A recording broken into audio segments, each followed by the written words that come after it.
$24 billion on that strategy to feed Africa. And we need a lot of technical support. High hopes of a second shot at AFDB presidency for Nigeria's Adewumi Adesina as independent panel clears him. Our fight against corruption is blind to party affiliation, position in government, and any other consideration. No sacred cow in federal government's anti-graft war, Information Minister reassures Nigerians. Plus, extraordinary National Convention Planning Committee of APC gets presidential nod for repositioning party. Good evening. It's good to have you join us tonight. I'm Ienri John. Higino John Adams joins me from our Lagos Network Center. Welcome. President Muhammadu Buhari has made a strong representation to member states to do whatever is necessary towards strengthening the Gulf of Guinea Commission, saying it is in their best interest for the organization to effectively execute its mandate. The president was speaking at a virtual audience with the executive secretary of the commission, Florentina Adenike-Okonga. State House correspondent Adamu Sambo reports. Describing the Gulf of Guinea as very strategic, President Muhammadu Buhari said it is regrettable that member states of the Commission are not keeping alive to their responsibilities. He said the theft of oil through the Gulf must be checked, so also the smuggling of arms and ammunition, as well as the breaking of maritime border regulations. The president promised that Nigeria will meet its part of the bargain in terms of prompt payment of dues and urged member states to also defray their financial commitments and participate actively in the programs of the Commission. He used the opportunity to thank Angola, where the Secretariat of the Commission is based, for keeping faith with its responsibilities. President Buhari insists that in spite of the economic challenges posed by COVID-19, member states should keep the organization going.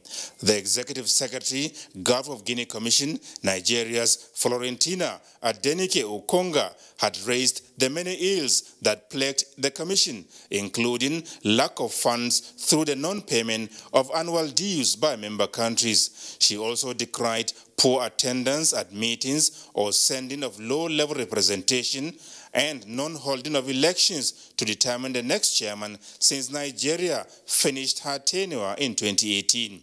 The absence of such, Mrs. Adenike-Okonga explained, led to various deleterious developments like overfishing of the waters, oil theft, pollution, as well as arms trafficking. She appealed to President Muhammadu Buhari to sustain efforts at mobilizing the leaders of member countries so that the Commission can fulfill its purpose. The Gulf of Guinea Commission is the framework for consultation on issues of development and cooperation by member states. From the State House, Adamu Sambo, NTA News. A good one for Nigeria, as Adewumi Adesina is set to be re-elected for a second term as president of the African Development Bank. This follows his vindication by an independent investigation panel into allegations of nepotism and abuse of procedures. Abdullahi Mohammed reports. $4 billion on that strategy to feed Africa. And we need a lot of technical support. After succeeding Donald Kaberuka of Rwanda at the Africa Development Bank, Nigeria's former agricultural minister Adewumi Adesina became the 8th elected president of the bank. He had an impressive record which led to the approval of about $115 billion capital increase to the bank from its 80 members, the first in the history of the 55-year-old bank. But just as he presses for re-election, Adewumi Adesina's ambition began to hit the rocks. He was accused of nepotism and abuse of procedures. That hurdle he has since crossed. The United States of America, being the bank's second largest shareholder, only second to Nigeria, pushed for an independent probe. The 3-member independent investigators were expected to review the previous verdict by the Ethics Committee, which is upheld by the Apex Bureau of the Board of Governors of the bank. The panel, after due diligence, vindicated Mr. Adesina and stated that it has considered the president's submission on their face and finds them consistent with his innocence and to be persuasive. This verdict, therefore, clears the way for governors of the bank to re-elect Adesina for another term during the annual meeting of the bank scheduled to hold next month. In Kaduna, Abdullahi Muhammad, NTA News.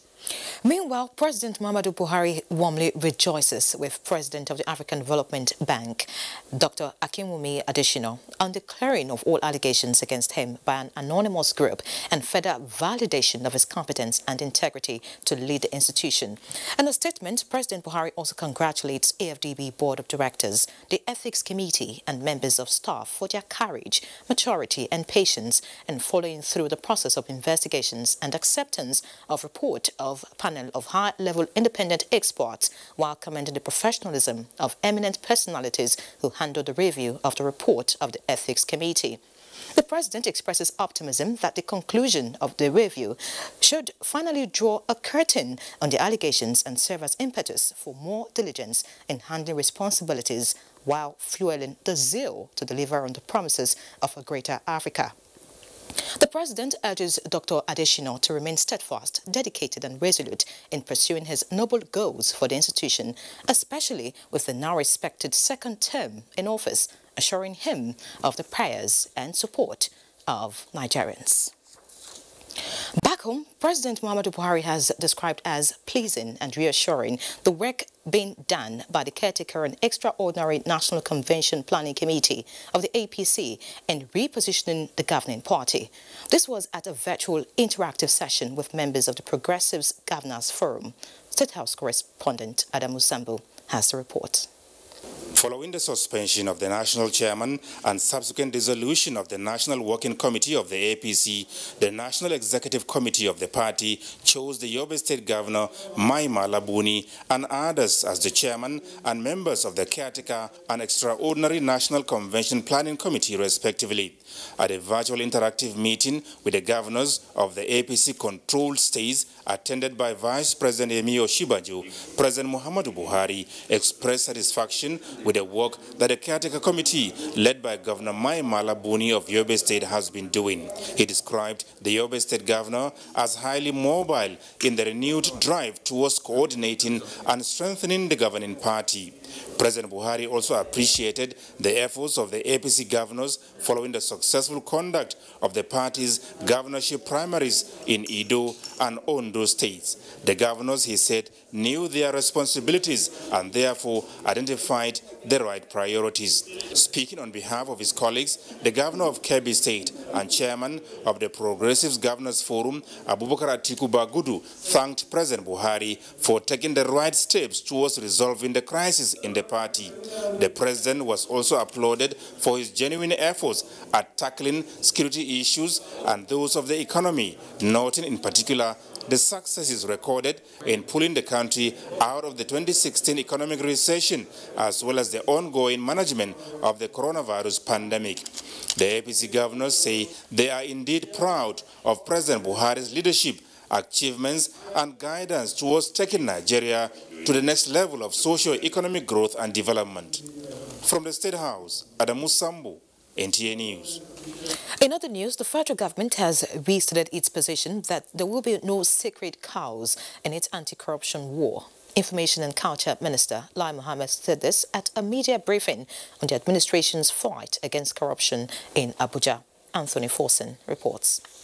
The federal government's anti-corruption fight in the past weeks has come under attack, in the words of the Information and Culture Minister, Lai Mohammed, who described it as a campaign of calumny by the opposition, who are bent on painting the President Muhammadu Buhari-led administration in bad light. Lai Mohammed said it is only apt for people of goodwill to commend the administration for investigating the nation's anti-corruption boss, a demonstration that the administration will not sweep any corrupt issue under the carpet, as was the case under past regimes. There's no sacred cow in this fight, that unlike the PDP, we will not cover up for anyone, including the members of our party and government, who faces corruption allegations. Our fight against corruption is blind to party affiliation, position in government, and any other consideration. Lai Mohammed was quick to note that there was no need to engage in trading of words over certain corruption allegations under investigation, was confident that the speed with which such allegations are being handled is a clear departure from the past and a demonstration of the sincerity with which they are being tackled. Citing the NEDC case, Lai Mohammed said it is an irony that those under whose watch a monumental corruption was perpetrated will turn around to accuse the present administration of aiding corruption. This government has recorded over 1,400 convictions, including high-profile ones, and recovered funds in excess of 800 billion naira, not to talk of forfeiture of ill-gotten properties. This is no mean feat. Remember, gentlemen, that the fight against corruption is not about loot recovery or convictions alone. We are also putting in place enduring institutional reforms that will deter acts of corruption.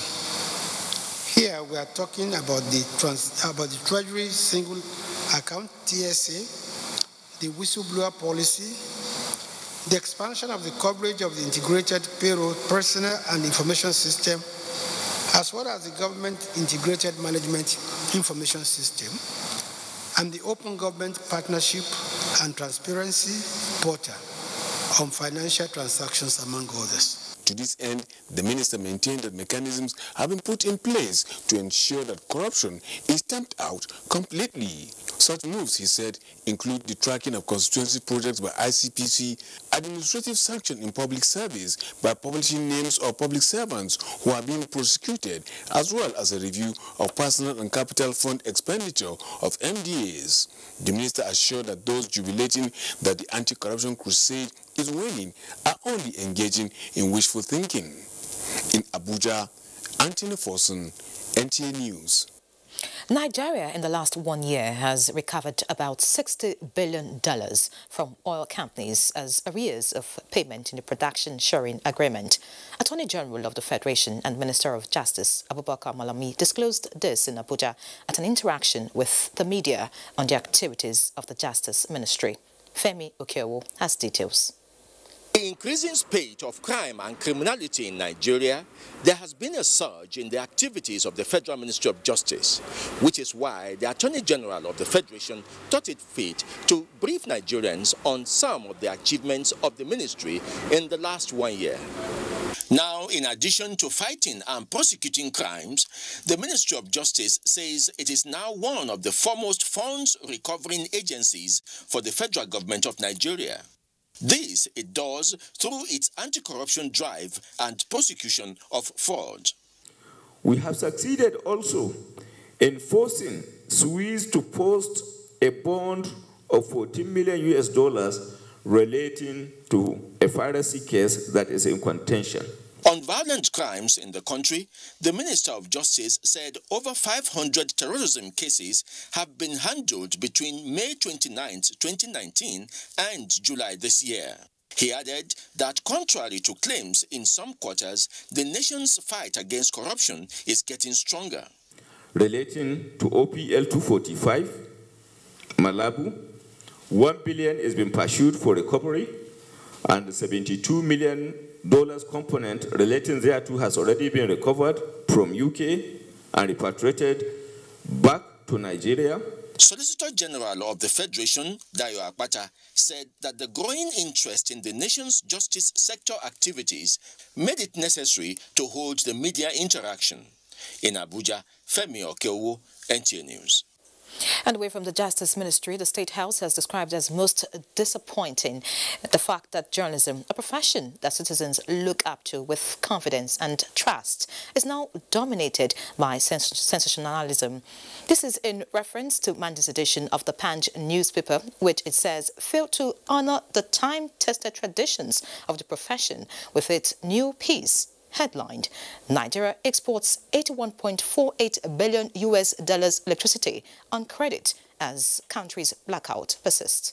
Olabode Arewa has details of the article. Apart from the fact that the figure quoted is far from accurate, outdated and therefore not reflective of the current reality, the overall cost of power generated and sold by Nigeria in the period covered by the report is not anywhere close to what was mentioned by the paper. The actual cost of electricity generated within the set time frame of 2018-2019 by all the electricity generation companies in Nigeria was about 1.2 trillion naira, which is about $4 billion. Over 90% of the electricity generated was distributed and consumed by consumers across the 11 electricity distribution companies in the country. Power exported to Niger, Benin, and Togo based on multilateral energy sales agreements with the government of Nigeria is not on the basis that they would not dam the waters that feed their major power plants in Kanji, Shiro, and Jeba. As of the last review in 2019, the amount of indebtedness to all three customers stood at $69 million, subsequent upon which several payments were made to embeds. Much of this has been repaid by the debtor nations. As of today, Niger only owes $16 million and Benin $4 million, adding up to the naira equivalent of about 1.2 billion naira. The essence of said bilateral agreements by which we give them power and they do not build dams on the river Niger means that Nigeria and our brotherly neighbors had avoided the unfolding situation of the Nile River between the sovereign states of Ethiopia, Sudan, and Egypt. In the future, we advise the newspaper to seek clarity from the market operator, which is the transmission company of Nigeria, TCN. This process of fact-checking only improves your standing in the public arena. A high-powered security meeting has been convened by the Kaduna State government with a view to ending the attacks and counter-attacks in some parts of southern Kaduna. Muhammad Umar Ajinge reports. This is the third time within the month that the security meeting is being held in this chamber toward ending the violence in southern Kaduna since the recent crisis in Zango and Kataf. 4 out of the 8 local government areas in the axis are currently under 24-hour curfew to stem the tides of conflicts. For what we had were attacks on some communities and reprisal attacks. It has nothing to do with ethnic cleansing. And a lot is being done. If 1 or 2 attacks took place, perhaps 3 were prevented. Governor Nasir Ahmed El-Rufai expressed concern over what he describes as false narratives, blackmail and intolerance fueling the long-age conflict, and railing current effort by the authorities to proffer solutions to the crisis. So much unhelpful narrative is being spun, but the priority is to stop the bleeding and encourage communities to live in peace. We will continue to invest effort in the urgent necessity to create and sustain a constituency for peace by persuading elected officials, traditional rulers, and community leaders in the affected areas to live up to their responsibilities, respect diversity, and the rule of law. In the meantime, more security personnel have been deployed to the flash points in addition to other security measures agreed upon in this meeting to deal with the lingering conflict. In Kaduna, I am Muhammad Umar Ajingi, NTA News. And still on security, Nigeria will continue to play a key role in peace support and peacekeeping operations with a view to maintaining its pride of place in the Community of Nations through robust training of forces deployed to the battlefronts. Chief of the Army Staff, Lieutenant General Turko Yusuf Buratai, gave the assurance in his message to personnel of the Martin Luther Agway International Peacekeeping Center, Jaji. Suleiman Abdullahi Rigachukun reports. They are among gallant officers and men of the Nigerian Army that participated in various United Nations peacekeeping and peace support operations. In a message to the personnel, Chief of the Army Staff, Lieutenant General Tukur Yusuf Buratai, acknowledges and appreciates the gallantry of all fighting forces deployed for the restoration of peace at the regional, global, continental, and national levels. Their sacrifices, he says, has made Nigeria proud in the Committee of Nations and is contributing significantly in counterinsurgency operations. He urges all officers and men of the Nigerian Army deployed to the battlefront to keep the spirit high. The immense support and goodwill the Nigerian Army continues to enjoy from Mr. President and Commander-in-Chief of the Armed Forces of the Federal Republic of Nigeria, President Muhammadu Buhari. This support is responsible for all the successes recorded by the Nigerian Army in all its engagements since the onset of this administration. Commandant Infantry Corps Center Jaji also inaugurated 3 lecture halls, redesigned offices for officers and facilitators, and officers' foyer named after Lieutenant General Tukur Yusuf Buratai on behalf of the Chief of the Army Staff. In Kaduna, I am Suleiman Abdullahi Rigachikun, NTA News. You're watching the network news at 9 on NTA. Accountability and infrastructure development. Details in the second part of tonight's news. Is essential to keep your family safe. Did you know that the sodium hypochlorite, the active ingredient in hypo bleach, is equipped to fight viruses and germs? Add some bleach to water, soak a clean napkin in diluted bleach, and wipe off germs from common contact surfaces. Wipe off with hypo. Disinfect your home with hypo bleach at only 25 naira per sachet.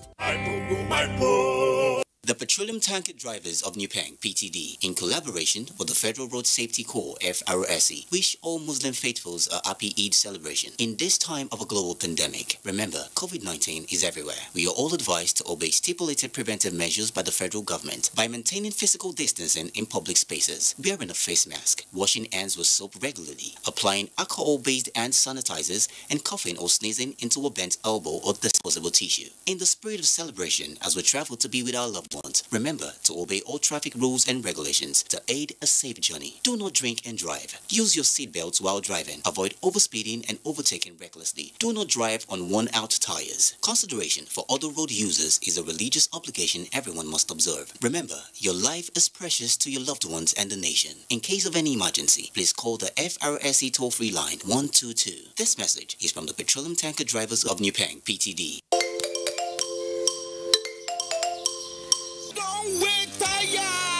Now you don't shell. See as then they go to the left, to the right. The defender stand up for ground. Go fight to conquer. Plenty things full ground for you. It's not the sweepers like this, oh. No feeling be like this at all. Conquer excitement inside football action.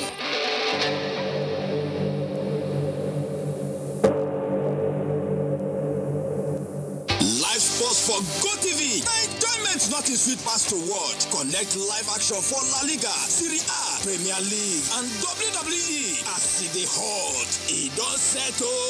Get GoTV today for 9,200 naira, where they come with 1 month GoTV Max subscription to enjoy correct sports with the super sports.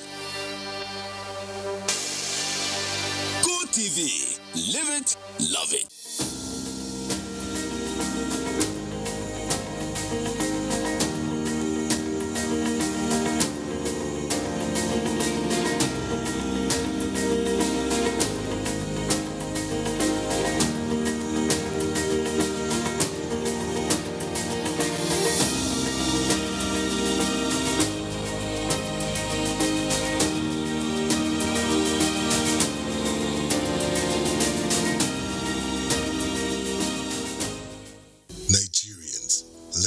Responsibility.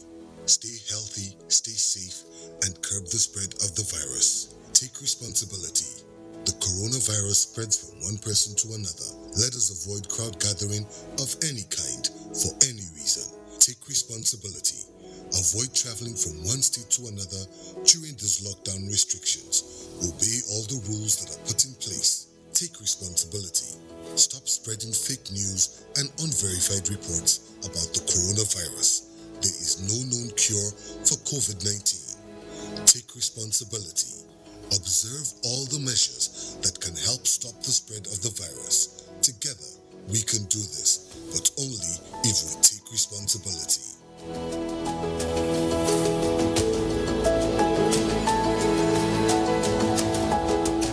This message is brought to you by the Nigerian Television Authority, NTA, Africa's largest television network.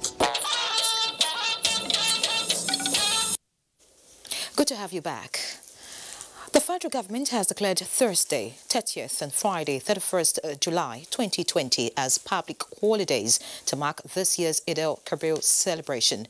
The Minister of Interior, Ogbeni Rauf Aregbesola, while making the declaration on behalf of the federal government, congratulated Muslims and all Nigerians, both at home and abroad, on the occasion and urged them to observe all the COVID-19 safety measures during and after the celebration.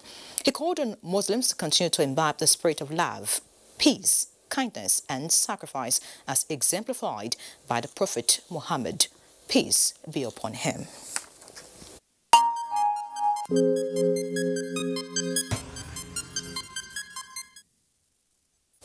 The International Monetary Fund, IMF, approved $4.3 billion emergency loan to South Africa as China and African Union sign agreement to start first phase construction of African centers for disease control.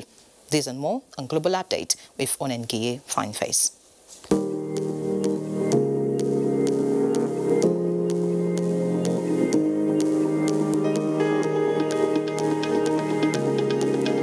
The IMF said South Africa was seeing a sharp economic contraction and is now closing in on 500,000 COVID-19 infection after it confirmed 452,529 cases and 7,067 deaths, making up more than half the reported cases on the African continent. China and African Union Commission has signed an agreement to start the first phase construction of African centers for disease control in the Ethiopian capital, Addis Ababa. The signing ceremony was via a video link performed by Chinese Vice Minister of Commerce and AU Commissioner of Social Affairs. There's a technical and financial support. There is experts from China supporting us. There is China CDC supporting Africa CDC. So we do appreciate very much this solidarity between China and Africa, and we want this solidarity to continue. The continent currently has 859,237 positive cases, 18,160 deaths and 506,534 recoveries. At about 7 p.m. Nigerian time, 16,729,838 people have been infected with COVID-19 globally, as reported by Worldometer Coronavirus Resource Center, with 658,974 deaths and 10,285,270 recoveries. Meanwhile, 648 new cases of coronavirus have been reported in 21 states in Nigeria, as published by the Nigerian Center for Disease Control, NCDC. Death toll from the virus now stands at 860, while 18,203 persons have recovered from the disease. Onengiye Fineface, NTA News. The federal government and National Association of Resident Doctors have resolved all issues threatening imminent strike. The issues were resolved at the end of the meeting between the Labour Ministry and representatives of the Union, Ministry of Finance and Office of the Accountant General of the Federation. Austin Ayebe reports. Put forward as reasons for resuming suspended strike next month by the National Association of Resident Doctors include unpaid allowances, salary shortfall, demand for removal of the Chief Medical Director, University of Port Harcourt Teaching Hospital, among others. After a marathon meeting of key stakeholders, the Minister of Labour and Employment, Dr. Chris Ngige, assured health workers in the country of President Buhari's commitment to ensuring their safety and welfare at all times. Very fruitful meeting. And we're sure that when we reconvene on the 6th of August, all the issues bothering NARD will have been addressed. On each and every issue, the process of getting them addressed has been set rolling. We are hoping that all these processes will be followed through to a logical conclusion. He said the federal government has so far spent 15.8 billion naira for hazard allowances in the federal teaching hospitals, federal medical centers, and some other non-COVID-19 hospitals where doctors have also been treating coronavirus cases. We discussed the issue of consequential adjustments on the minimum wage. We identified the problems that arose, the minimal percentage of people that are affected, especially those who are on the GIFMIS, The Labour Minister said April and May special allowances have been cleared even at a time government earning has fallen, and acknowledged that the June allowances were still outstanding because there were developments not originally captured in the budget. In Abuja, Austin Anyebe, NTA News. There will be no Eid prayer at Eid praying ground in the FCT, as worshippers are enjoined to observe the forthcoming Eid al-Kabir prayer in the premises of their neighborhood Jumat Mosque. This is the fallout of a meeting between the FCT Minister Muhammad Musa Bello and the delegation from the FCT League of Imams. Shaibu Onoze Yakubu tells us more. The meeting was to discuss modalities for holding the forthcoming Eid al-Kabir prayer in the territory amidst COVID-19.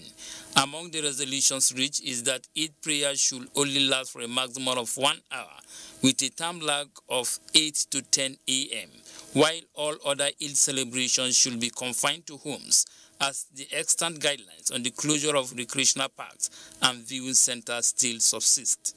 In view of the fact that since this pandemic started, all decisions are based on consultation with the relevant stakeholder groups.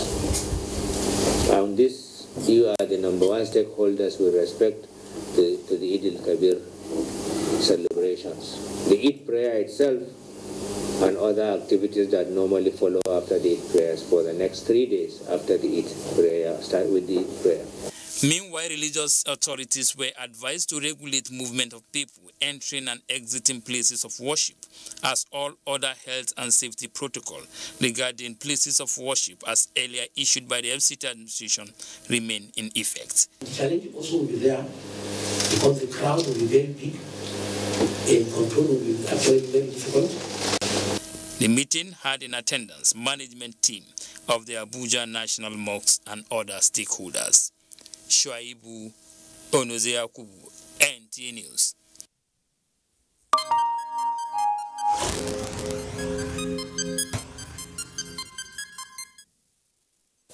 And away from COVID-19 now, the Nigeria Hydrological Services Agency says Nigerians should prepare for more flooding this year, with many days of rainfall expected in the next 3 months, as predicted by the Nigerian Meteorological Agency, NIMET.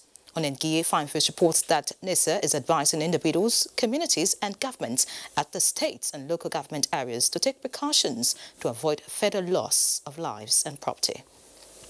Annual flood outlook released in May 2020 predicted that at least 102 local government areas in 28 states fall within highly probable flood risk areas.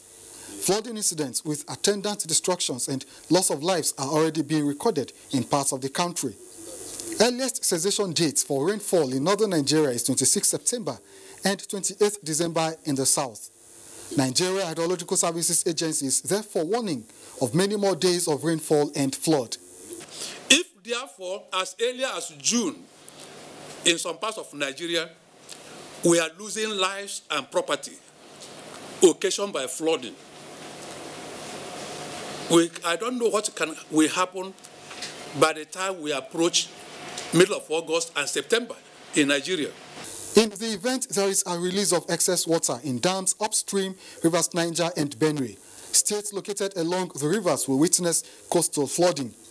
The states include Kebbi, Niger, Kwara, Adamawa, Taraba, Benue, Nasarawa and Kogi. Others are Anambra, Delta, Edo, Rivers and Bayelsa.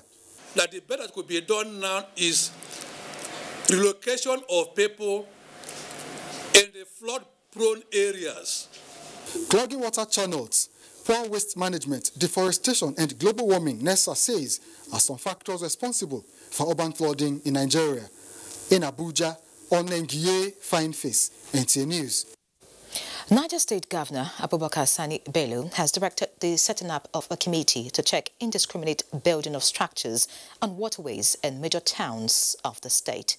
The governor, who gave the directive when he visited areas affected by last Saturday's flood disaster in Suleja, says it is to avert a reoccurrence. Suleiman Kudegi reports. Today, 25th July 2020, was a black day for residents of Suleja local government area, where early morning downpour claimed 13 lives. The record also shows that 9 persons are still missing, 7 injured, and 431 houses, including schools and places of worship, were destroyed by flood. This informed the visit of Governor Abubakar Sani Bello to the affected areas for a first-hand information and to sympathize with the victims. The governor, who described the incident as unfortunate, blamed some residents for building on waterways indiscriminately, not minding the dangers involved, stating that it is not going to be business as usual. Arriving at Angwangwari, one of the affected areas, he commiserated with the family that lost 4 out of their 6 children in the unfortunate incident. That night when the flood started, my 2 other children, they climbed here to pack the chairs, whereas the other children are inside. All of us are inside before the rain. So what happened is that we are just singing. We are appealing to government to come to the help of the inhabitants of this area. Our prayers with the families of the deceased. They are going through challenging times. At the moment they are grieving. I'm also concerned that we have not been able to recover some of the bodies yet. But I also understand there's an ongoing search. I've already gotten in touch with the DG Nema. I have written, I have signed before I left. The governor thereafter visited the palace of the Emir of Suleja, Malam Muhammad Awal Ibrahim, where he condoled with him and the entire people of the Suleja Emirates. In Mina, Suleiman Kodegi, NTA News. Away from Niger State now, the Buhari Media Organization, BMO, describes the decision to name 23 new railway stations after some prominent Nigerians as an affirmation that Nigeria now has a functional, contemporary railway network. In a statement by its chairman, Niyi Akinshiju, the group says this reflects a legacy of railway modernization project that President Muhammadu Buhari is building. The group also notes that the country had never had a situation where that number of railway stations would be ready for use at a time, describing it as a dividend of President Buhari's single-minded commitment to expanding the country's rail infrastructure after inheriting a single, nearly completed Abuja-Kaduna railway project in 2015. BMO adds that the president deserves commendation for naming railway stations along the 2 rail corridors after prominent Nigerians who have had a great impact in their local communities and the country. Heading to the National Assembly now, the Nigerian Sovereign Investment Authority says as at June 2020, it has disbursed a sum of 231.8 billion naira for the execution of the Lagos-Ibadan, Abuja-Kano Expressways and the second Niger Bridge. The Managing Director of the authority, Uche Orji, stated this while briefing the Senate Committee on Finance and the execution of major critical infrastructure projects of the federal government. National Assembly correspondent Ignatius Nkwo reports. This is the 4th visit of the management of the Nigeria Sovereign Investment Authority to the National Assembly in the last 1 year.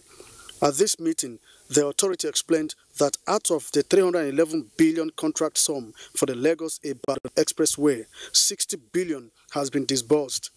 100 billion for the second Niger Bridge out of the 206 billion contract sum, while 70 billion has been released for the Abuja-Kano Expressway out of 155 billion naira. There were areas where we saved a lot of money. Lagos-Ibadan and Abuja-Kano were already awarded and ongoing before we were invited into the PIDF structure. So by the time you arrived, things already have been done. The projects are going on simultaneously, but the Senate committee is of the view that handling one at a time would have been the best option. We are putting so much pressure on yourself. That's why you need to streamline these projects. I think understand. Because you must not just do all these projects at the same time. There is no need to go into any expensive fund. I think understand. Just to make sure that you complete these projects. The committee demanded to know why the authority at the moment has not taken full ownership of the projects. The explanation was that the federal government will have to settle all legacy debts before they take over. That is, debts incurred before the establishment of the Presidential Infrastructure Development Fund, under which these projects are supervised. But I was thinking we took over this project, the assets and the liability. No, sir. There's in the contract you have, the liability prior, we will not take because we don't know anything about it. It is in the contract. The Accountant General of the Federation has released several billions of naira to your agency as part of the federal government contribution towards this project. The committee resolved to hold an enlarged meeting that will involve the Minister of Finance and that of Works and Housing and the Accountant General of the Federation for further explanations. From the National Assembly, Ignatius Nkwo, NTA News. We are not done with the road infrastructure as Hingino in Lagos gives us an update on the closure of 3rd Mainland Bridge. Hingino. Thank you, Ianre. Minister of Works and Housing, Babatunde Fashola, has appealed for patience among the motoring public in Lagos due to the frustrating gridlock experiences in the city in recent times. The minister stated that the urgent repair of the Eko Bridge before the completion of rehabilitation work on the 3rd Mainland Bridge is among plans to address the situation. Dotun Ogwemi reports. There are quite a number of highways and bridges in Lagos undergoing repairs simultaneously. This situation, coupled with the partial closure of the 3rd Mainland Bridge, has left motorists to deal with the resultant effect of traffic. The Minister of Works and Housing is concerned about this development and directed the widening of switch points at Adeniji and Adekunle along the 3rd Mainland Bridge to expand the curbs and create more space for better turning angles. He also disclosed that components for the repairs of the Eko Bridge has been ordered and are due to arrive before the end of August. Traffic management is being undertaken on a collaborative effort again by LASMA and by FRSC, and as you have seen now, we've already done a review. We need to reduce the traffic manpower capacity at the interchange point on the bridge. This is not where the pain is. The pain is diverting to the alternative routes and also accessing the bridge from the alternative route. So we've asked both teams now to go back after this meeting and go and reassess their manpower and redeploy it to guide motorists to the bridge and off the bridge and to free up any obstructions for people getting off the bridge so that traffic can move. The minister also inspected ongoing reconstruction of the Apapa-Oworonshoki Expressway, where he was briefed on the extent of the project. He thereafter assured that the project will be delivered by November this year. In Lagos, Dotun Ogwemi, NTA News. Now away from road infrastructure, NASCON Allied Industries PLC, a member of the Dangote Group of companies and manufacturers of salt and other food seasoning, is expanding capacity to sustain earnings, profitability and competitive returns to valued shareholders. Details were enumerated at the 2019 Annual General Meeting in Lagos. Amakao reports. The gathering did not attract the usual physical presence of shareholders, which is demonstration of compliance with the safety rules against COVID-19 pandemic by the organizers. NASCON Allied Industries PLC, under the Dangote Group, has continued to walk the talk through financial statements released to buttress its proof of transparency in performance of the year under review. We have a product that people are going to continue using, COVID or not. In fact, people use more. People use more salt, people are gargling with salt, etc. So our products are still in demand, they're still wanted, and we just need to ensure that we can get them to market in the safest way possible. Reports from these industries show a profit after tax of 1.9 billion naira in 2019. These industries also recorded a significant growth with an increase in revenue by 7% to 27.5 billion naira. As a company, we're cautiously optimistic about the current state of affairs and future. We've presented good results for 2020 first half of the year. That will be communicated with shareholders, and I'm sure that that they will be happy with the outcome so far this year. The annual general meeting also approved the re-election of non-executive directors and the payment of dividend of 40 kobo per share, totaling 1.06 billion naira. These industries promise optimal performance during and post-COVID-19 era. Dangote Salt Limited took over the National Salt Company of Nigeria, NASCON, in 2007. In Lagos, Amaka O, NTA News. We now take a break. The news continues shortly. As I talk to you plenty, Nana, because I get glue too, that make me talk. Please, I be not be so. All right. Don't be say I won't talk plenty. Una no say I not dey lie. You see this glow? If you get them, una no go even Nana go just they talk, they go because it is not there. Enjoy international calls from as low as 40 kobo per second from Niger to the world. Call your loved ones today. Thank you, my sister. You do well, eh? Glow Unlimited. Expressions without words won't have it any other way. Moments will feel joy. Been lost in the moment, the freedom. You will find that's what's celebrating. Bring your moments alive. Find your satisfaction in the nourishing, trendy, sparkling Veleta. Celebrate a little ways, making big differences in the nourishing, trendy, sparkling Veleta. Enjoy in red grape, white grape, peach variants. Veleta sparkling fruit drink. Celebrate every moment. Thank you for staying. President Muhammadu Buhari has sent warm greetings to former governor of old Enugu State, Dr. Okwesileze Nwodo, on his 70th birthday, wishing him good health and strength as he continues to serve the nation. The president joins family, friends and all political associates of the former national chairman of the PDP in celebrating the milestone, heralded by many years of medical service within and outside the country. President Buhari also congratulates an APC chieftain and former Minister of State for Defense, Senator Musliu Obanikoro, on his 60th birthday.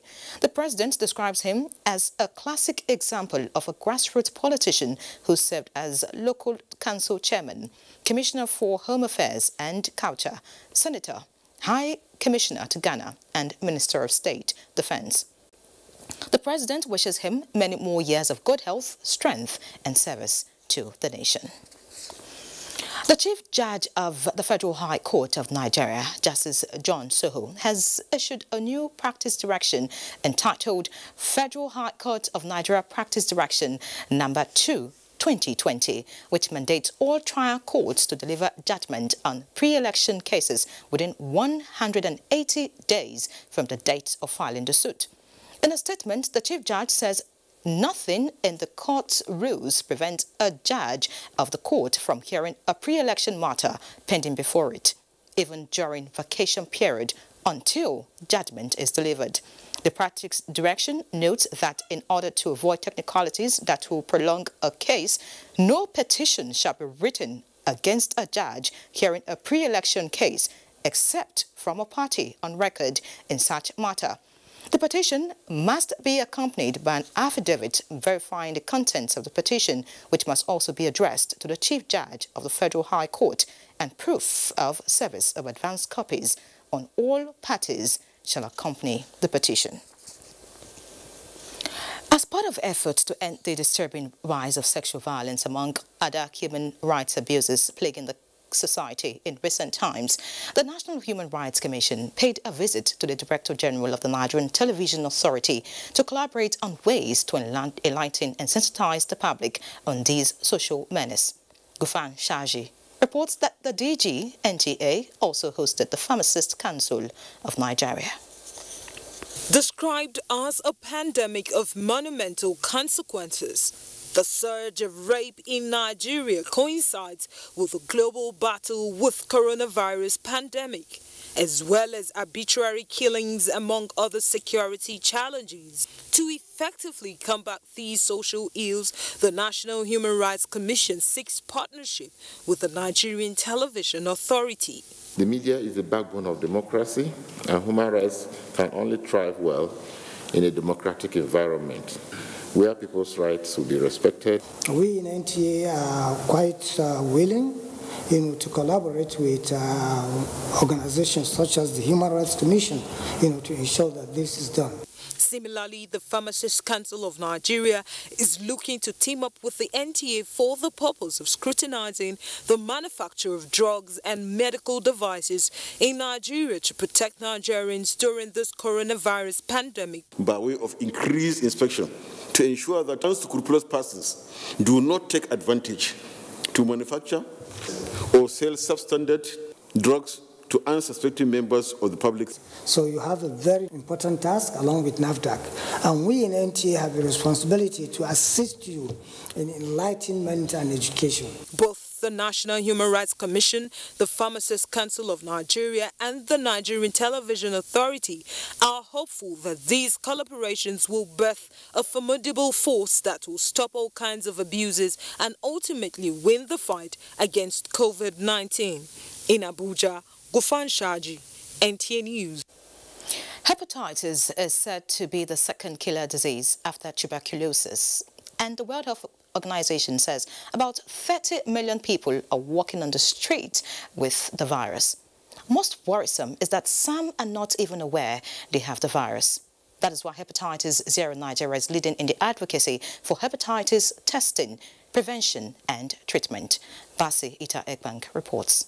Viral hepatitis is a global infectious disease that is a threat to public health, with Nigeria being a major contributor to the number of infected persons. Hepatitis B, we estimate about 16 million, and for hepatitis C, about 2.2 million. So this is a cause for great concern for us. The latest World Health Organization report indicates that an estimated 325 million people are living with the virus globally, with a greater percentage of this number from Africa. Over 90% of people that are infected with hepatitis are not aware that they have this infection. It has killed many people out of ignorance. A group of Nigerians have joined their voices to enlighten the public on the causes of this disease. Know what hepatitis truly is. They will say no. Do you know the symptoms of hepatitis? They will say no. Do you know what causes hepatitis? They will say no.